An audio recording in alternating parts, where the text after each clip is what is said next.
গনে গনে ৪৫ দিন শেষ হয়েছে ভারতে অবস্থানরত বাংলাদেশের সাবেক প্রধানমন্ত্রী শেখ হাসিনার। তিনি শেখ হাসিনাকে বিচারের মুখোমুখি করতে ভারত থেকে ফেরত চাওয়া হবে। গতকাল একটা ব্রিফিং এ তিনি এরকম বলেছেন। আসসালামু আলাইকুম ভিউয়ার্স, দেশ ও দেশের বাহির থেকে যারা আমার ভিডিওটি প্লে করেছেন জানাচ্ছি আন্তরিক শুভেচ্ছা অভিনন্দন। আশা করি সবাই ভালো আছেন, সুস্থ আছেন, আলহামদুলিল্লাহ। তো ভিউয়ার্স, স্বৈরশাসক শেখ হাসিনা বাংলাদেশ থেকে 5ই আগস্ট ভারতে পালায়ন করে তার লাল পাসপোর্টের ভিসা অটোমেটিক্যালি 45 দিন এক্সপায়ার হয়ে গেছে এবং তারপরেও তাকে ভারতের বিভিন্ন পার্কে বা হোটেলে ঘুরতে দেখা যাচ্ছে এবং তার সন্তান সাইমা অজিত পুতুলের বাসাতেই তিনি থাকছেন।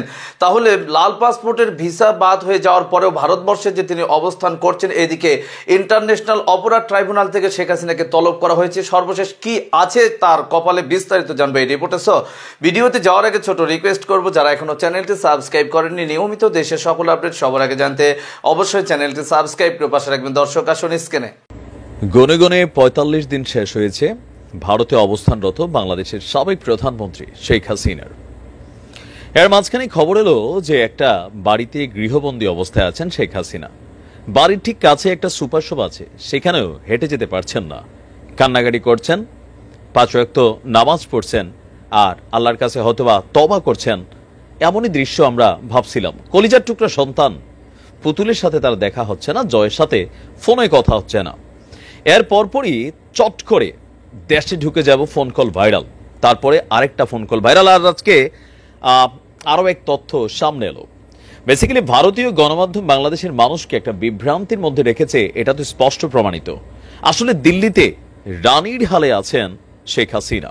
আজকে ভারতীয় গণমাধ্যম আপনার যে তথ্যগুলো দিয়েছে সেগুলো যে ভুল, সেটা আবার ব্রিটিশ গণমাধ্যম ফিনান্সিয়াল টাইমস তারা তাদের এক প্রতিবেদনে এই তথ্যগুলো সামনে নিয়ে আসছে। দর্শক, ভারতে কেমন আছেন শেখ হাসিনা? মেয়ের সাথে শুধু দেখা না, একসাথে জগিং চলে, নেতাকর্মীদের নিয়ে বৈঠক চলে, পাশাপাশি হালকা পাতলা খাবারও চলে, আরো বেশ রাজকীয় কায়দায় জীবন উপভোগ করছেন ভারতে। আরো পরিকল্পনা করছেন হয়তোবা কিভাবে বাংলাদেশে আওয়ামী লীগকে আবার উজ্জীবিত করা যায়। আপনার ফিনান্সিয়াল টাইমসের তথ্য অনুযায়ী রাজধানী দিল্লিতে মেয়ে পুতুলের সঙ্গেই থাকছেন হাসিনা। এমনকি তাকে তার দলবল নিয়ে দিল্লির অন্যতম অভিজাত পার্ক কি বলা যায় লোদি গার্ডেনেও ঘোরাফেরা করতে দেখা গেছে শেখ হাসিনাকে। 18ই সেপ্টেম্বর প্রকাশিত প্রতিবেদন সংবাদ মাধ্যমটি বলছে, গত মাসে বাংলাদেশ থেকে যাবার পর নয়াদিল্লির নৈশভোজের অনুষ্ঠানগুলোতে যেই ইস্যুটি আলোচনার বিষয় হয়ে উঠেছে, শেখ হাসিনা এখন কোথায়। ভারতীয় গণমাধ্যম, বাংলাদেশের গণমাধ্যম নানান ধরনের প্রতিবেদন যখন দেখিয়েছে, তারপরই সামনে এসেছে শেখ হাসিনা কোথায়। এ নিয়ে ইনভেস্টিগেশন চালিয়েছিল ফিনান্সিয়াল টাইমস। তাদের সাংবাদিকদের ক্যামেরাতে ধরা পড়েছে শেখ হাসিনার এমন রাজকীয় জীবনযাপন, বা আমরা যা শুনছিলাম আসলে তা কোনোটাই সত্য নয়। আর যেটা হচ্ছে যে সীমান্তের কাছে তিনি আছেন, চট করে ঢুকে যাবেন, সেটা আসলে তিনি মিথ্যে কথা বলেছেন। বাংলাদেশের একটা পরিস্থিতি আসলে হয়তো অনুধাবন করার জন্যই তিনি এই কথা বলেছেন। সীমান্তের কাছে না, তিনি এই মুহূর্তে আছেন সরাসরি দিল্লিতে। আর হাসিনার বিষয়ে বরাবরই সকল কিছুই গোপন রাখছে ভারত সরকার, আর এর কারণে তার অবস্থান নিয়ে জল্পনা কল্পনা চুঙ্গেছিল আপনার ভারত এবং বাংলাদেশে। বিভিন্ন মাত্রার বিশ্বাসযোগ্যতার সাথে ভারতের এই আড্ডাবাজ ক্লাবের সদস্যরা ব্যক্তিগতভাবে দাবি করেছেন ভারতীয় সরকারের একটি সেফ হাউসে রয়েছেন এই মুহূর্তে তার মেয়ে সাইমা ওয়াজেদ এবং শেখ হাসিনার সাথে শেখ রেহানা। তিনি তার মেয়ে সাইমা ওয়াজেদের সাথে থাকছেন, যিনি চলতি বছরের ফেব্রুয়ারিতে বিশ্ব স্বাস্থ্য সংস্থার দিল্লি ভিত্তিক পদে আঞ্চলিক চাকরি নিয়েছেন। এমনকি আওয়ামী লীগের যেই নেতারা বাংলাদেশ ছেড়ে পালিয়ে গেছেন ভারতে, আপনারা দেখবেন অনেকেই ভারতে প্রবেশের চেষ্টা করেছে, তো সেই নেতাদের সাথেও আপনার বৈঠক করছে বা বিভিন্ন জায়গায় তিনি আড্ডা দিচ্ছেন বা ঘুরে বেড়াচ্ছেন। আর এই প্রধানমন্ত্রীর অবস্থান বা অন্যান্য বিষয়ে ভারত সরকার বেসিক্যালি নীরবতা রেখেছে। দিল্লির দেশি বিদেশি সংবাদ মাধ্যমগুলো বেশিরভাগ এমন দাবি করে দিয়েছে যে তারা শেখ হাসিনাকে আসলে কোথাও খুঁজে পাচ্ছে না, বা তাদের গণমাধ্যম তার কোনো রকম হদিসও পাচ্ছে না। এটা আসলে ভারতের স্বার্থে ভারত করছে। এখন প্রশ্ন হচ্ছে যে আজকে যখন তার ভিসা শেষ হয়ে গেল, তিনি কি ভারতেই থাকবেন নাকি তাকে বাংলাদেশে ফেরত পাঠাতে হবে? ভারতের আইন কি বলছে? বাংলাদেশের সাথে ভারতের 2013 সালে যে সর্বশেষ চুক্তি হয়েছে, অথবা প্রতিবেশী রাষ্ট্র হিসেবে যে চুক্তিগুলো আছে সেই চুক্তির আওতায় ভারত কি শেখ হাসিনাকে আশ্রয় দিতে পারে? তবে মজার ব্যাপার হচ্ছে ভারতের প্রত্যেকটা রাজনৈতিক দল, আপনারা দেখেন যে ভারত একমাত্র দেশ না, পৃথিবীর অনেক দেশ নিজেদের দেশের মধ্যে নানান কিছুতে রাজনৈতিক দলগুলোর মধ্যে মতবিরোধ আছে, দলাদলি আছে, পাল্টাপাল্টি বক্তব্য আছে, হানাহানি আছে, কিন্তু পররাষ্ট্র নীতিতে তারা কিন্তু ঠিক একজোট। আপনি তো দেখেন গেল কয়েকদিন আগে মার্কিন যুক্তরাষ্ট্রের রাহুল গান্ধীর যে বক্তব্য, নরেন্দ্র মোদীর যে বক্তব্য, মমতা দিদির যে বক্তব্য, বেসিক্যালি প্রত্যেকটা দল তারা আলাদা, কিন্তু প্রত্যেকেরই একটা বক্তব্য একটা ইস্যুতে খুবই সিম্পল। আওয়ামী লীগ ইস্যুতে এবং বাংলাদেশ ইস্যুতে সোজা হিসাব, বাংলাদেশের মসনদে আওয়ামী লীগ ক্ষমতায় থাকলে ভারত শান্তি ফিল করে। আর এটার বেশ কিছু কারণও আছে। আমরা অতীতে দেখেছি ভারত কিভাবে অবৈধ সুবিধা নিয়েছে বাংলাদেশের কাছ থেকে, সীমান্তে হত্যা করেছে সরকার। দর্শক, স্ক্রিনে আমরা সে সম্পর্কে বিস্তারিত জানলাম। এ বিষয়ে আপনাদের মতামত কমেন্টে জানান, কেউ ভিডিওটি স্কিপ করবেন না। শেখ হাসিনার ফোন আলাপের মাধ্যমে বাংলাদেশে যে আতঙ্ক ছড়িয়ে পড়েছে, বর্তমান অন্তর্বর্তীকালীন সরকার আবার নতুন করে যে সেনা মোতায়েন করেছে, মূলত শেখ হাসিনার প্রতিরোধ গড়ে তোলার জন্যই কি এটা ডক্টর ইউনূসের মাস্টার প্ল্যান হতে পারে? বিস্তারিত থাকছে এই রিপোর্টে।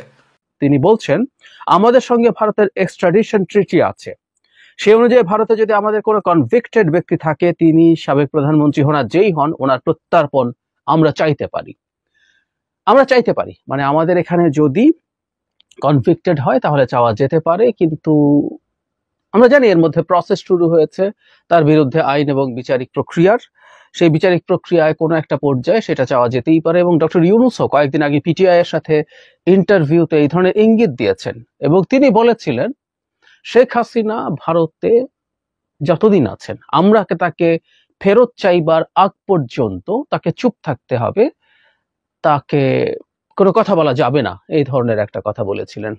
যদিও এর পরপরই শেখ হাসিনার দুটো audio recording, phone call recording ছেড়ে দেওয়া হয়েছে, এটা ফাঁস হয়নি, তারা পরিকল্পনা করে এটা করেছেন। এবং আমি ধারণা করি, বা আমরা ধারণা করতেই পারি, ডক্টর ইউনূস যা বলেছেন সেটার পাল্টা কিছু করার জন্যই। এদিকে প্রথম যখন তিনি দিল্লি ছিলেন, এই ধরনের একটা খবর এসেছিল প্রথম দিকে, এমনকি তার কন্যা সায়মা ওয়াজেদ পুতুলও তার সাথে দেখা করতে পারেননি। তিনি নিজে এই ধরনের একটা টুইট করেছিলেন। সেই টুইটে তিনি ক্লিয়ারলি জানিয়েছিলেন যে তিনি পারেননি। উনি বলছেন, এই কঠিন সময়ে আমার মাকে দেখতে পারছি না, তাকে জড়িয়ে ধরতে পারছি না, আমার হৃদয় ভেঙে যাচ্ছে। শেখ হাসিনা যখন ভারতে পালিয়ে যান তখন তার কন্যা থাইল্যান্ডে ছিলেন, কারণ তিনি ডব্লিউএইচওর একটা রিজিওনাল দায়িত্বে আছেন এবং ভারত তার প্রভাব খাটিয়ে এটা নিশ্চিত করেছিল, যেহেতু এখানে ভোটাভুটির ব্যাপার, তার প্রভাবের অনেকগুলো দেশকে দিয়ে ভোট দিয়ে এটা নিশ্চিত করেছিল। আমরা বুঝতে পারি কেন এটা করেছে, এটা নিয়ে অনেক আলোচনা আমরা করেছি। যাই হোক, তখন রিপোর্ট এসেছিল যে ভারতীয় কর্তৃপক্ষই সম্ভবত তাকে দেখা করতে দেয়নি। তার মানে এই ধরনের একটা ধারণা আমাদের সামনে আনা হচ্ছিল যে শেখ হাসিনাকে আইসোলেটেড করে, নজরবন্দি না হলে আইসোলেটেড করে রাখা হয়েছে। কিন্তু সম্প্রতি দেখা গেল তিনি রীতিমতো পার্কে ঘুরে বেড়াচ্ছেন, মজা করে বেড়াচ্ছেন। একটা রিপোর্ট এসছে, এটা ব্রিটেনের ফিনান্সিয়াল টাইমস পত্রিকায়, যেটা বাংলাদেশ সহ বিভিন্ন জায়গায় ভারতের পত্র পত্রিকাতেও এসছে।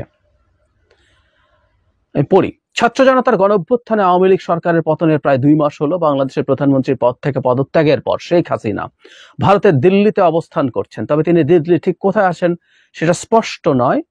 এ নিয়ে ভারতে তেমন কিছু জানায়নি। অবস্থান নিয়ে নানান রকম আলোচনা চলছে।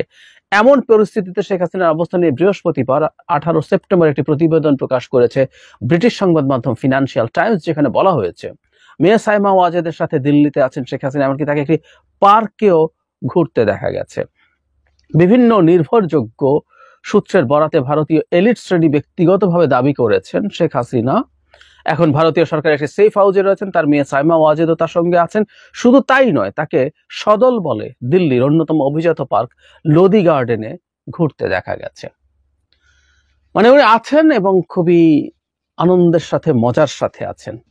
অবশ্যই এটা সত্য যে বাংলাদেশে তিনি যেভাবে ছিলেন সেই তুলনায় ভারতের এখনকার থাকাটাকে খুব মজার সাথে বলা যাবে না। তিনি রীতিমতো মধ্যযুগীয় সম্রাজ্ঞী থেকে মোটামুটি একজন সাধারণ নাগরিকে পরিণত হয়েছেন, কিন্তু তিনি সেখানে পার্কে ঘুরে বেড়াচ্ছেন সেটাও দেখাচ্ছে। এবং আমি ধারণা করি এই যে তিনি বাইরে আসছেন, ঘুরছেন, এটা তো এক ধরনের চাপের প্রশ্ন হতে পারে যে ভারত সরকারের কাছে বাংলাদেশ, তার অবস্থান, তিনি খুবই স্বাভাবিক জীবনযাপন করছেন, এটা বাংলাদেশ সরকার এবং বাংলাদেশের জনগণের কাছে ভাল লাগবে না।